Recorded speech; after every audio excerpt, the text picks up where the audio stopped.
1 Coríntios capítulo 13, quem achou, diga amém. Aleluia. Olha o que está escrito aqui no versículo 11. Diz assim: quando eu era menino, falava como menino, sentia como menino, discorria como menino, mas logo que cheguei a ser homem, acabei com as coisas de menino. Eu vou ler novamente esse versículo, amém? Quando eu era menino, eu falava como menino, sentia como menino, discorria como menino, mas logo que cheguei a ser homem, acabei com as coisas de menino. Feche seus olhos por um instante. Pai, essa é a tua palavra, e eu peço, Senhor, que o Senhor possa estar tratando em cada coração. Senhor, que essa noite seja uma palavra rema, uma palavra que mude mentalidades, que transforme vidas, que salve vidas, para a glória do teu nome. É a oração que faço no nome de Jesus. Amém e amém. Eu queria que você repetisse comigo, diga assim: Senhor Jesus, nessa noite eu abro o meu coração para a tua palavra. Amém. Glória a Deus. Queridos, hoje pela manhã a gente estava tendo uma reunião de discipulado aqui, no meu discipulado, e o tema que nós tratamos, que nós compartilhamos hoje de manhã, é o tema que eu gostaria de estar compartilhando com vocês aqui hoje. Crescer dói. Olha para essa pessoa bonita que está do teu lado e diga para ela assim, ó: crescer dói.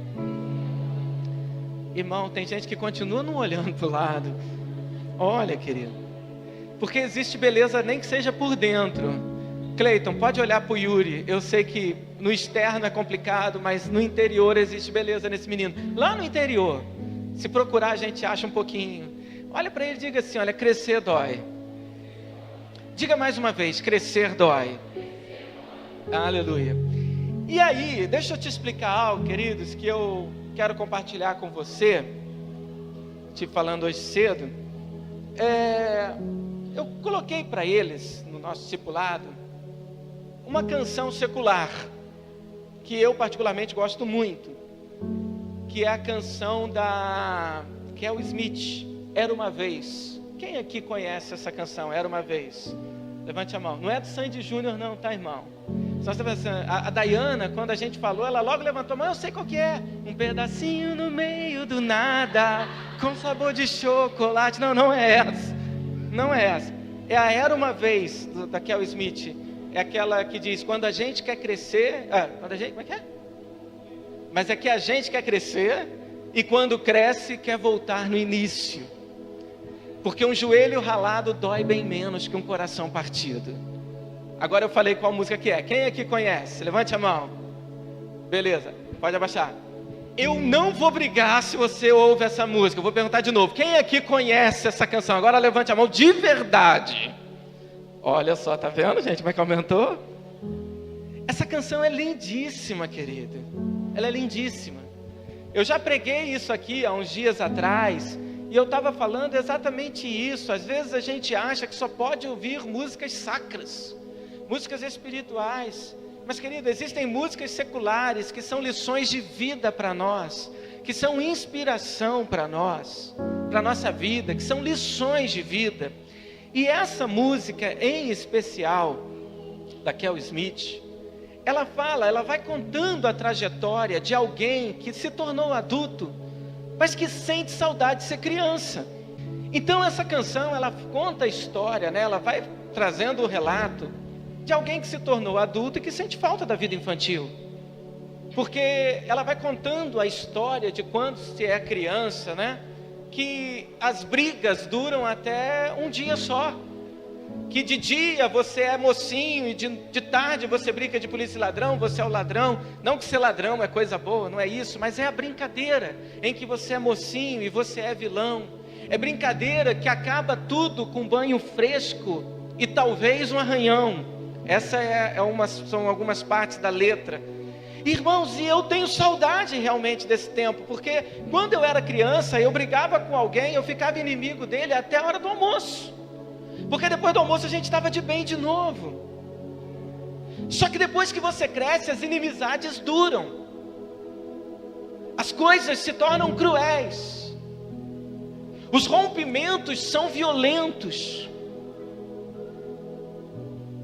Sabe, querido, essa canção, ela diz que nós temos um desafio de crescer e ver que o mundo é mau. Mas ela diz algo que eu acho muito interessante, que a gente não pode deixar, é que essa maldade do mundo nos pareça normal. Porque senão a gente para de acreditar na felicidade real. Olha que coisa bonita. Vocês concordam comigo, amém ou não? Então, o que acontece, queridos? Crescer dói. E dói muito. Na sexta-feira, a gente teve uma aula de sociologia que eu achei muito legal, onde nós tivemos que estudar um texto. Eu esqueci o nome dos autores, na verdade foram 2 textos, e um deles me chamou muito a atenção, porque falou a respeito da nossa era digital, dessa modernidade toda. E eu sou de uma época, querido, que nem internet existia. Não parece, mas eu tenho 40 anos. E eu acredito que muitos aqui nasceram nessa época, quando não existia internet. Lembra disso, Altemar? Não existia internet. Não existia celular, irmão. Você está entendendo o que eu estou dizendo? Quem aqui, quando nasceu, já tinha internet celular? Quem, quando nasceu aqui, já existia internet celular? Olha lá, hein? Só o Tolito que nasceu nessa época. Nossa, gente, que igreja de coroa é essa? Aqui, ó. Você, Isabela, abaixa essa mão. Minha filha, acredito você acredito. Entendeu? Olha lá. Não, você também não. Você, para, tá? Então, o que acontece, irmãos? Na minha época de criança, era exatamente o que diz essa canção. A gente brincava de bola.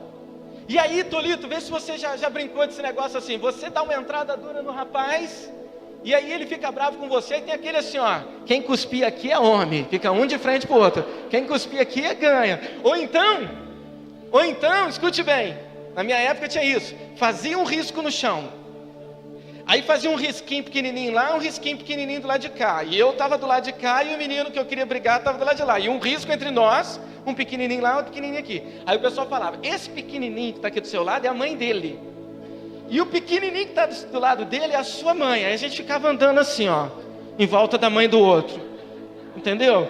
A gente ficava assim, aí olhava, aí ele ia, pisava perto, eu pisava perto também, entendeu? Aí o cara chegava, pisava no negócio da minha mãe, no risquinho da minha mãe, eu em cima da mãe dele, falava, ganhei. E quando a gente tinha noção, a gente já estava rolando no chão, brigado na gravata, socando o olho, e a galera, uhul, uhul. Não tinha celular para filmar, então isso não caía na rede social. Seu pai nunca ia descobrir um negócio desse, e você rolando na lama, aquele negócio todo e tal, levantava, eu vou pegar você, você vai ver, que não sei o que, papapá, tatatá. Aí ia almoçar, depois do almoço, você ia lá chamar o cara que você acabou de brigar e que pisou na tua mãe, vamos jogar bola. Era assim, irmão. Era assim.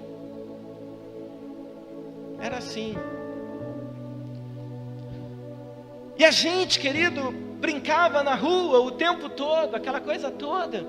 E aí, querido, eu me lembro que o meu pai, ele tinha um assovio típico para me chamar. E esse assovio era por volta de 10 horas da noite, 9h30, 10 horas. Não peça para eu assoviar, porque eu não sei assoviar. Então, era essa a minha infância. Só que hoje, voltando para o texto de sociologia, nós vivemos numa era digital, escute bem isso, nós vivemos numa era digital, numa era de tecnologia tão grande, que os nossos relacionamentos estão se perdendo. Estão me acompanhando, amém ou não?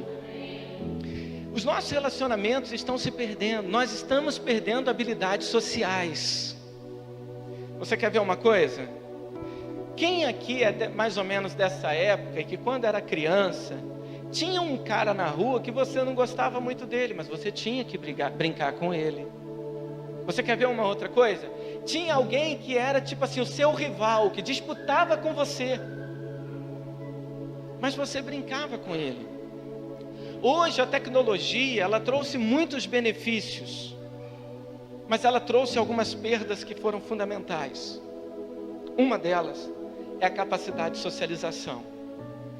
E aí o que nós estamos vendo, irmãos, é uma geração, me perdoe aqui os novos, porque tem muito velho que aderiu a essa nova maneira de se viver. Nós estamos vivendo uma geração infantilizada, uma geração de crianças, irmãos. Uma geração de quê? Isso mesmo. Você quer ver uma coisa? No texto que nós estávamos lendo, nós falávamos que quando vivíamos em comunidade, a gente era obrigado, de qualquer forma, a conviver com o oposto, com o diferente. Conviver com alguém que pensava diferente da gente. Só que hoje, nessa era digital, a gente monta as nossas redes, nas redes sociais, que somente fazem parte dessa rede as pessoas que pensam iguais a nós, igual a gente. Porque se você tiver qualquer atitude que aquela pessoa que postou alguma coisa, você faz algum comentário que seja contra aquilo que ela postou, você imediatamente é bloqueado, excluído. E aí, irmão, a gente começa a viver o fantástico mundo de Bob, um mundinho perfeito fabricado. O que é isso? Eu vivo num mundo social que é digital, onde só faz parte desse mundo quem pensa igual a mim. E isso cada vez menos, ou cada vez mais, nos obriga, ou pelo menos não é nos obriga, mas isso cada vez mais nos distancia de aprender a lidar com conflitos. Então hoje nós vivemos uma geração que não sabe lidar com conflitos. E eu digo isso até mesmo dentro da igreja, irmão. Até mesmo dentro da igreja. Por que eu digo isso dentro da igreja? Porque hoje você sai de uma igreja com muita facilidade. Eu não estou aqui jogando pedra em quem trocou de igreja, veio para cá, até porque, irmão, você que veio para cá, você está no melhor lugar que você poderia estar. Você tem o melhor pastor que você poderia ter, querido. E o mais humilde também. Estou falando sobre isso. Mas eu estou falando, irmãos, a respeito de que hoje em dia a gente não sabe lidar com o oposto. Se você não pensa igual a mim, a gente rompe. A gente não sabe lidar com o contrário, a gente não sabe lidar com a oposição.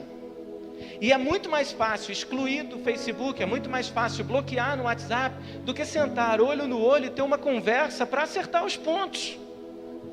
Vocês estão entendendo o que eu estou falando, amém ou não? Então nós vivemos uma geração infantilizada, na minha opinião, vivendo um mundinho maravilhoso, que não sabe lidar com as diferenças. E eu digo para você, querido, que isso é terrível.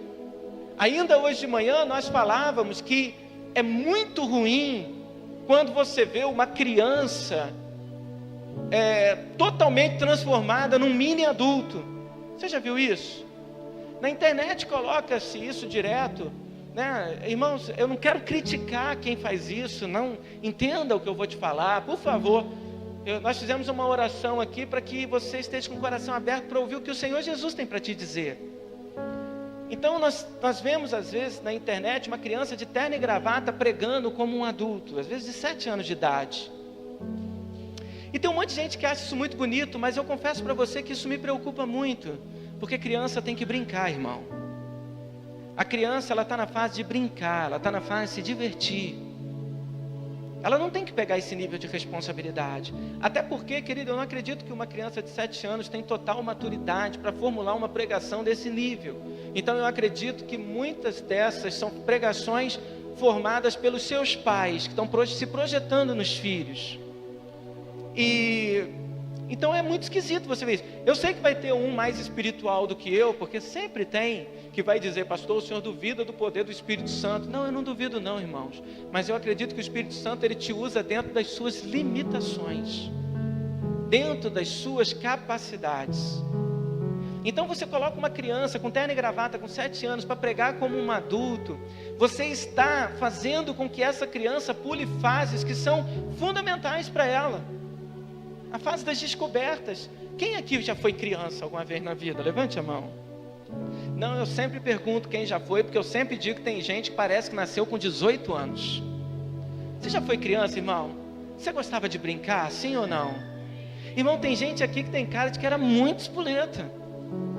Muito espoleta. Agora, assim como é estranho você ver uma criança totalmente adulta, é terrível você ver um adulto infantil. É terrível você ver um adulto, querido, que até hoje não se tornou homem ou mulher. É terrível quando você vê alguém que não sabe lidar com os conflitos, com as diferenças.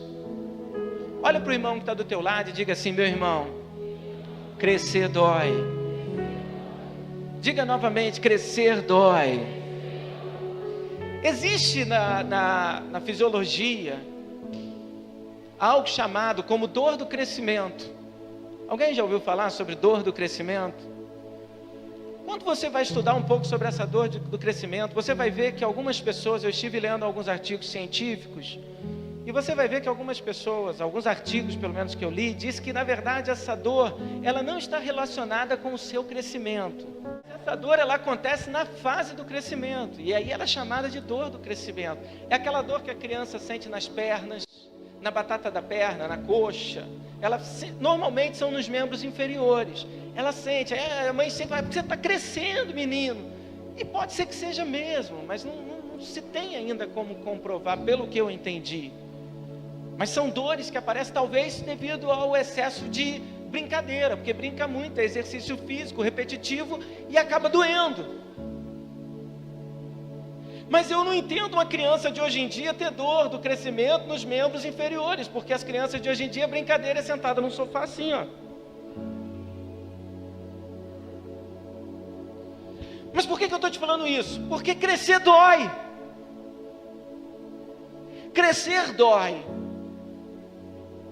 Porque ser criança é muito bom, porque quando você é criança, você não precisa de pagar conta. Quando você é criança, você não precisa se preocupar se vai ter almoço no dia seguinte, porque você sabe que vai ter, de alguma maneira o almoço vai aparecer. E você ainda vai achar que seu pai é mágico e sua mãe é mágica. Porque você olha e vai falar assim: nossa, ontem não tinha nada na despensa, o papai fez uma mágica e apareceu. E você vai achar que sua mamãe é mágica, porque você olha aquele arroz cru e fala: mas como que ela conseguiu transformar aquele arroz nisso? Uma coisa que eu como. Mas essa é a visão de criança. E criança é bom porque você brinca. Criança é bom porque você tem aquela doce e maravilhosa irresponsabilidade, que eu posso colocar até na categoria de santa irresponsabilidade.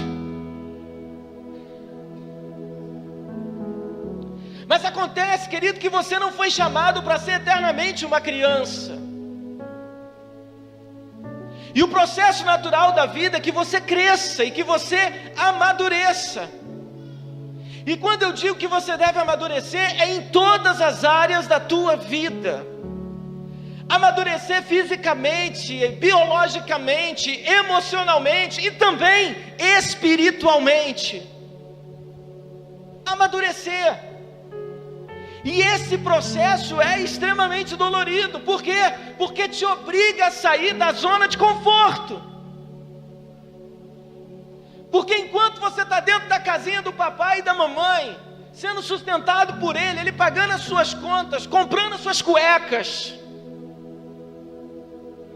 e te dando comidinha, está maravilhoso. Mas vai chegar uma hora, querido, que você vai precisar se posicionar nesse mundo. Vai chegar uma hora que você vai precisar se posicionar nessa vida. É por isso que o apóstolo Paulo está dizendo: quando eu era menino, eu falava como um menino, eu sentia como menino, eu discorria como menino. Ou seja, a tua fase de infância, você tem que viver a infância, tem que ser menino. Mas quando você deixa de ser menino, você tem que abandonar as coisas de menino. Chegou a hora de virar homem, de virar mulher. Vocês estão me acompanhando, amém ou não? Só que isso, querido, vai, conforme eu te falei, muitas vezes nos tirar da zona de conforto. vai nos desafiar. Porque agora você vai descobrir que essa luz não funciona sozinha, tem alguém que está pagando. Você vai descobrir, querido, que a comida, ela não chega como um passe de mágica, tem que se comprar. Isso acontece muito com o casal depois que casa, né? Quase quer voltar para a casa do pai e da mãe depois. E fala, gente, que mulher cara que eu casei. Já sentiu isso na pele, Sandrinho? Tá sentindo, filho? Tá, né? Eu sei, filho, eu sei. Deus vai te dar graça, viu? Jadson, tá sentindo também, né, filho? Você tá até abatido. Você emagreceu, Jadson. Com 2 semanas de casado, você emagreceu. Amém. Denison, ainda dá tempo, tá, filho? O seu é semana que vem, dá tempo. Não dá não? Ah, então tá. Perdeu, playboy. Não dá mais tempo. Mas muitas vezes, querido Deus, Ele vai fazer coisas. E Ele vai proporcionar vivências para te fazer crescer. Olha só o que está escrito em Deuteronômio, capítulo 32, versículo 11.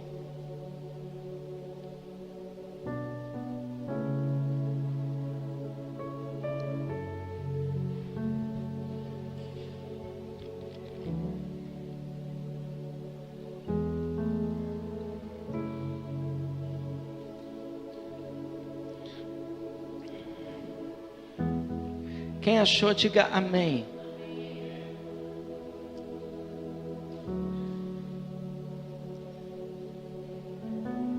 Aqui Deus está falando a maneira que Ele conduziu o povo de Israel. A igreja está comigo, amém? Só quem está entendendo a mensagem, diga glória a Deus. Aleluia. Aqui Deus está falando como Ele estava conduzindo o povo de Israel. E em Deuteronômio capítulo 32, no versículo 11, olha o que Ele diz: como a águia desperta o seu ninho, adeja sobre os seus filhos, estendendo as suas asas, toma-os e leva sobre as suas asas. Então preste bem atenção, Deus Ele estava falando o seguinte: olha, eu te conduzi, eu trabalhei na tua vida, como a águia trabalha na vida dos seus filhotes. Amém, irmão? E você sabe como que a águia trabalha na vida dos seus filhotes? Ele está dizendo aqui, olha, desperta o seu ninho, adeja sobre os seus filhos, estendendo as suas asas. O que isso quer dizer? Eu vou traduzir. A águia, querida, ela é uma ave que ela faz o seu ninho no pico dos montes, no cume dos montes. A águia, ela faz os seus ninhos nos lugares mais altos. Segundo alguns estudiosos, quando a águia ela faz o seu ninho ele é extremamente de espinhos, ele é espinhoso. Por que ele é espinhoso, querido? Para afastar os predadores. A igreja está me ouvindo, amém? E ela então, ela cobre esse ninho com a sua própria penugem, para que os filhotinhos não sejam de maneira nenhuma furados, feridos pelo espinho. E ali a águia vai trazendo o alimento para os filhotinhos, ela vai trazendo todo o sustento, ela vai cuidando, ela vai dando calorzinho. Mas aqueles filhotinhos vão crescendo, irmão. E vai chegando uma hora, e chega um momento em que aqueles filhotes precisam voar. Precisam ter as suas experiências. Então a primeira coisa que a águia faz, irmãos, ela sai e ela começa a bater as asas perto do seu ninho. Por que ela faz isso? Ela vai batendo as suas asas porque ela provoca um vento no ninho. E aquele vento vai espalhando as penugens, vai espalhando as palhas, e aquele ninho que era confortável, ele começa a se tornar espinhoso. Vocês estão me ouvindo, amém, igreja? Porque talvez isso está acontecendo com você hoje. Aquele ninho que era tão fofinho, tão quentinho, ele começa, começa a fincar. E aí, querido, o que acontece? Ela começa a bater as asas mais fortes. Querido, a águia, quando ela abre as asas, irmãos, é uma coisa enorme. Então aquilo provoca um vento terrível, querido, que muitos filhotes, eles caem do ninho, eles despencam do ninho e vão caindo. E a águia, ela fica voando e vendo o seu filhotinho caindo. E o filhotinho começa a querer bater asinha, e não consegue, ele vai batendo, não consegue. A águia vem dar aquele rasante, pega aquele filhotinho, coloca aqui nas costas, voa e leva de volta para o ninho. E depois ela bate de novo, e ela vai repetindo isso, até que chega um dia que aquele filhotinho bate mais com essa asa, começa, daqui a pouco o filhote está voando, irmão. Mas você já imaginou o processo, como é que deve ser dolorido? O filhotinho está lá, daqui a pouco começa a fincar um negócio, nossa, a cama hoje está diferente, o que está acontecendo? Tem espinho aqui, ontem não tinha esse negócio. Aí de repente o filhotinho vê a mãe batendo as asas, provocando aquele vento. O que o filhotinho pensa? Se a águia falasse e fosse crente, a mamãe está endemoniada, vamos levantar um clamor pela nossa mãe. Desviou aquele vento, filhotinho tal, segura daqui, vai para lá, vem para cá, fazendo campanha, orando, Senhor, olha pela mamãe, daqui a pouco cai, e está caindo e gritando, mãe, socorro, e ela está dizendo, bate a asa, e ele, eu estou tentando, você já imaginou isso? O drama, o desespero, mas tudo isso faz parte do crescimento daquele filhote, para que ele se torne uma águia tão boa ou até melhor do que a própria mãe. Mas enquanto ele está no processo, é doloroso. Olha para o irmão que está do teu lado e diga, meu irmão, não precisa de ser para o mais bonito não. Olha para o irmão e diga, meu irmão, crescer dói. Então Deus, ele está dizendo que ele agia dessa forma com Israel. É dessa forma. Olha só o que está escrito em Juízes capítulo 3. Só se você é rápido em abrir Bíblia, senão você só anota a referência, depois você lê em casa. Juízes capítulo 3, olha o que está escrito aqui no versículo de número 1. Diz assim: essas são as nações que o Senhor deixou ficar, para por meio delas provar a Israel. A todos os que não haviam experimentado nenhuma das guerras de Canaã, tão somente para que as gerações dos filhos de Israel delas aprendessem a guerra, pelo menos os que dantes não tinham aprendido. Então Deus, ele está dizendo o seguinte, a palavra do Senhor está dizendo o seguinte, na época dos juízes, que Deus, ele permitiu que alguns inimigos continuassem ao redor de Israel. Deus não fez com que Israel conseguisse espantar e espalhar todos os seus inimigos. Alguns permaneceram. E por que esses alguns permaneceram? Deus está dizendo aqui, para ensinar a arte da guerra, para ensinar aquela nação a guerrear, a lutar, a se defender. Então você observa que o próprio Deus, ele está projetando, ele está proporcionando meios para que a nação amadureça, para que a nação cresça, para que a nação avance, para que a nação se torne uma nação adulta, permitindo que alguns inimigos ficassem e atormentassem. Para quê? Para ensinar a guerrear.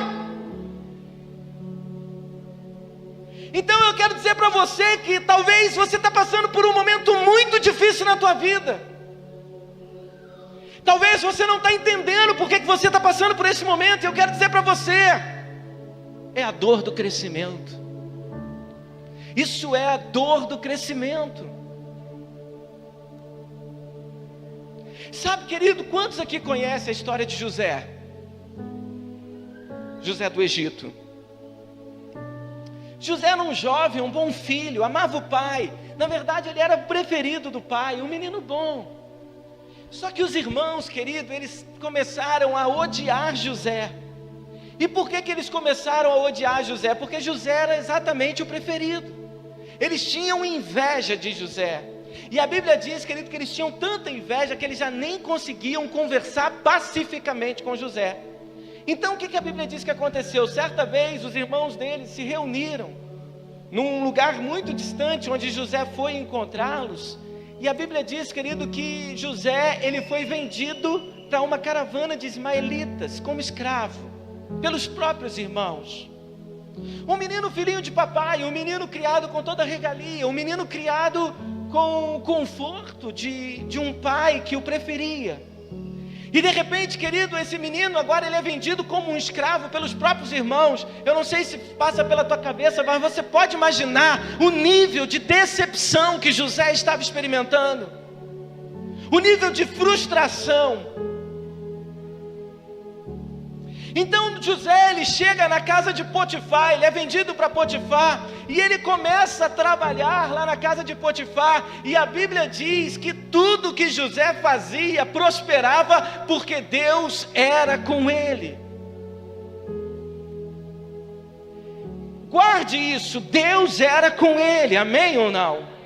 De repente, querido, a mulher de Potifar, ela dá em cima de José. E conforme eu disse hoje no discipulado aqui, querido, eu acredito que a mulher de Potifar devia ser linda, uma gata, nível de pastora Roberta, para cima.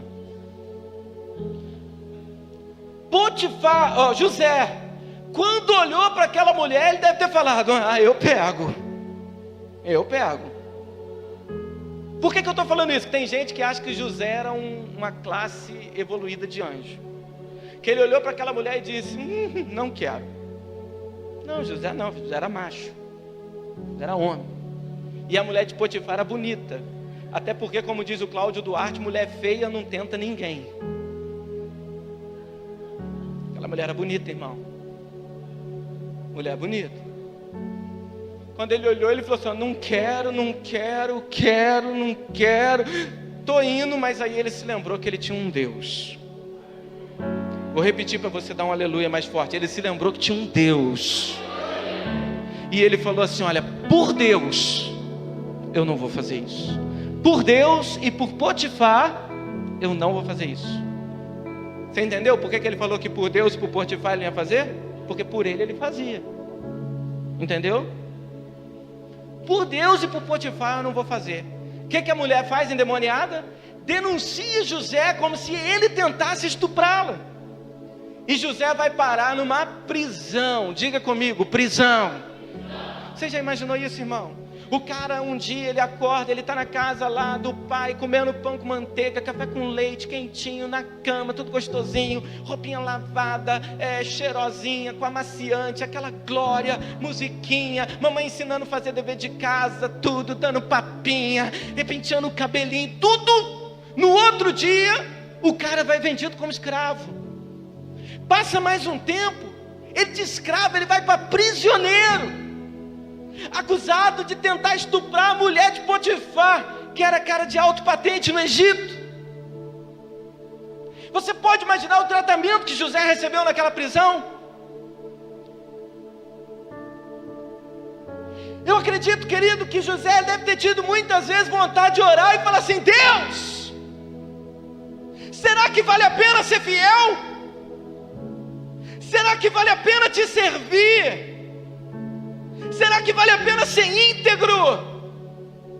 Eu não fiz nada, eu fui vendido pelos meus irmãos, eu estava na casa do meu senhor Potifar trabalhando honestamente, eu não cedi à tentação e hoje eu estou preso. Talvez essa era a oração que eu faria e que você faria também. Mas a Bíblia diz que José ele prosperou na prisão, porque Deus era com ele.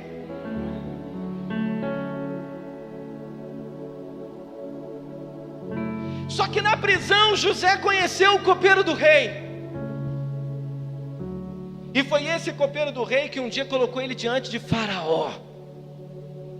E por estar diante de Faraó minimamente preparado, ele se tornou o governador do Egito.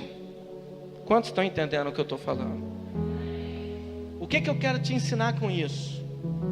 É que imagina se José estivesse na prisão e falado assim: Senhor, me livra dessa prisão, me tira daqui, Senhor. Porque talvez essa tenha sido a sua oração, porque talvez você está no olho do furacão e você está pedindo: Senhor, me tira daqui,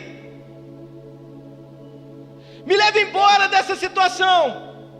Só que esse tipo de oração, se você for traduzir, Ele não estaria pedindo para sair da prisão. Se a gente pudesse traduzir, ele estaria orando assim: Senhor, me tira dessa escola. Porque aquilo que os outros podiam ver como uma prisão, na verdade era uma escola que Deus estava colocando José para prepará-lo para um dia governar toda a terra. E às vezes aquilo que você chama de luta hoje, Deus está chamando de escola. Aquilo que você chama de problema, Deus está chamando de prova. Aquilo que você chama de algo que está aí para te destruir, Deus está te chamando de capacitação especial do céu para você. Crescer dói. Crescer dói. Porque para crescer eu vou ter que aprender a lidar com frustrações. Para crescer eu vou ter que lidar com o diferente. Para crescer eu vou ter que lidar com portas fechadas. Eu vou ter que lidar com não. Para crescer eu vou ter que conviver com a injustiça, eu vou ter que conviver com a traição, eu vou ter que conviver com a mentira, eu vou ter que experimentar todas essas coisas na minha vida. E eu quero te dizer algo muito forte nessa noite, eu quero que você grave isso. Você que já foi aluno, ou você que ainda é aluno, eu quero te dizer algo. Não importa o quanto que você estuda, não importa o quanto que você sabe a matéria, se no dia da prova você dá as respostas erradas. Porque a tua avaliação não é pelo quanto que você sabe na tua casa, e não é pelo quanto que você estudou, é pelo que você respondeu no dia da prova. Então eu quero te dizer, não adianta ser espiritual na tua casa, não adianta ser espiritual somente no dia bom. Você tem que dar as respostas certas, é no dia das provas. É no dia das tuas provas.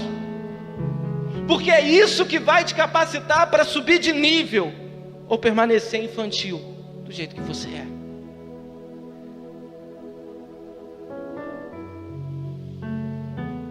Eu quero te dizer algo, irmão, crescer dói. Mas crescimento é o caminho natural de todo mundo. Ninguém aqui foi chamado para ser Peter Pan, irmão. Olha para a pessoa que está do teu lado, vê se você tem cara de Peter Pan. Se tiver, põe a mão na cabeça e repreende, que isso é demônio. Por que Peter Pan? Eterna criança. Peter Pan, ele viveu criança para sempre. Ninguém aqui é Peter Pan. Você precisa crescer. Você precisa amadurecer. E a principal característica de alguém que cresceu é que deixou as coisas de menino. Ouça o que eu vou te falar. Pirraça de criança é bonitinho, não é? Faz beicinho. A Lavínia chega para mim e fala assim, ela falou para mim esses dias: pai, você me dá um iPhone? Eu falei: que é isso, filha? Onde você está com a cabeça?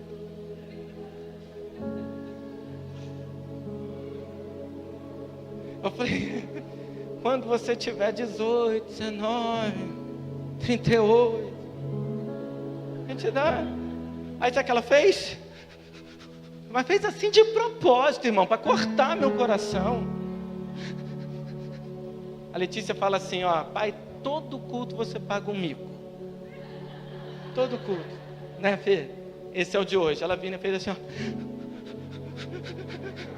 irmão, se eu tivesse dinheiro eu dava o iPhone, porque é bonitinho.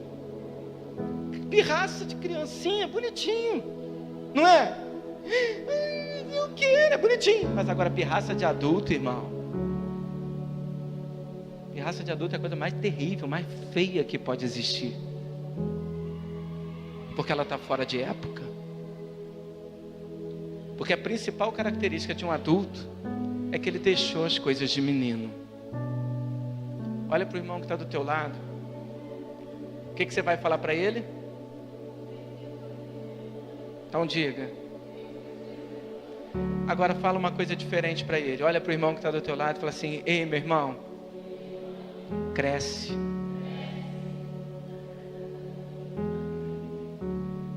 Essa doeu ou não doeu? Só de você ouvir que você tem que crescer já doeu, irmão, eu sei. Mas Deus, Ele tem planos para você. Deus, Ele tem projetos para você. Aquilo que você está chamando de prova, Deus está chamando de escola. Aquilo que você está chamando de dor, Deus está chamando de capacitação. Aquilo que você está chamando de frustração, Deus está chamando de processo. Processo. Porque o desejo de Deus é te fazer crescer. Você pode ficar de pé?